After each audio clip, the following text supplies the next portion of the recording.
സ്നേഹമുള്ളവരെ, കത്തോലിക്ക സഭയുടെ മുഖമുദ്രകളിൽപ്പെട്ട ഒന്നാണ് കൂട്ടായ്മ. ആദിമ സഭയുടെ കാലം മുതൽ, പ്രത്യേകിച്ച് അപ്പസ്തോലന്മാരുടെ കാലഘട്ടം മുതൽ എടുത്തു പറയുന്ന ഒരു സംഗതി വിശ്വാസികളുടെ കൂട്ടായ്മയാണ്. ഈ കൂട്ടായ്മയുടെ ഒരു പാരമ്പര്യമാണ് കത്തോലിക്ക സഭയിൽ ഇന്നുവരെ അനുവർത്തിച്ചു പോരുന്നത്. കത്തോലിക്ക കോൺഗ്രസ് എന്ന സമുദായ സംഘടന ജന്മമെടുത്തിട്ട് 107 വർഷം പൂർത്തിയാവുകയാണ്. സഭയുടെ കൂട്ടായ്മയും ദൈവജനത്തിൻ്റെ ഒരുമയും വിളിച്ചറിയിക്കുന്ന വിധത്തിലാണ് ഈ സമുദായ സംഘടനയുടെ പ്രവർത്തനങ്ങൾ നടന്നുകൊണ്ടിരിക്കുന്നത്. കത്തോലിക്ക കോൺഗ്രസിൻ്റെ 107ാം ജന്മവാർഷികം ഈ വർഷം പാലക്കാട് വെച്ച് നടത്തുകയാണെന്നുള്ള കാര്യം നമുക്ക് ഏവർക്കും അറിയാമല്ലോ.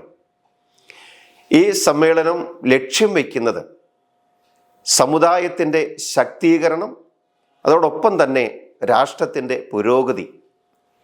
ഈ അന്തർദേശീയ കത്തോലിക്ക കോൺഗ്രസിൻ്റെ സമ്മേളനത്തിൻ്റെ ആപ്തവാക്യം സമുദായ ശാക്തീകരണം, രാഷ്ട്ര പുരോഗതിക്ക് എന്നതാണ്.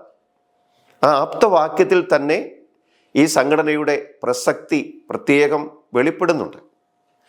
ഈ മാസം, അതായത് ഏപ്രിൽ മാസം 26, 27 തീയതികളിലാണ് പാലക്കാട് രൂപത ആതിഥേയത്വം വഹിച്ച് നടത്തുന്ന ഈ മഹാസമ്മേളനം. ഏപ്രിൽ മാസം 27-ാം തീയതി ഉച്ചകഴിഞ്ഞ് 2:30 ഒരു മഹാ റാലി നടത്തപ്പെടുന്നുണ്ട്. ഈ സമ്മേളനത്തിലേക്ക്, കത്തോലിക്ക കോൺഗ്രസിൻ്റെ ഈ അന്തർദേശീയ സമ്മേളനത്തിൽ പങ്കെടുക്കുവാൻ കേരളത്തിലെ എല്ലാ ജില്ലകളിൽ നിന്ന്, രൂപതകളിൽ നിന്ന് പ്രതിനിധികൾ, ഇന്ത്യക്കകത്തും പുറത്തു നിന്നും ഒക്കെയുള്ള പ്രതിനിധികൾ പങ്കെടുക്കുന്നതാണ്. കത്തോലിക്ക കോൺഗ്രസിൻ്റെ ഈ മഹാസമ്മേളനത്തിലേക്ക്, പ്രത്യേകിച്ച് ഇത് ലക്ഷ്യം വയ്ക്കുന്ന കാര്യങ്ങൾ സാക്ഷാത്കരിക്കുവാൻ ഉപകരിക്കത്തക്ക വിധത്തിൽ നടത്തുന്ന ഈ സമ്മേളനത്തിലേക്ക് എല്ലാവരെയും പാലക്കാട് രൂപതാധ്യക്ഷൻ എന്ന നിലയിൽ ഞാൻ ഹാർദവമായി സ്വാഗതം ചെയ്യുന്നു.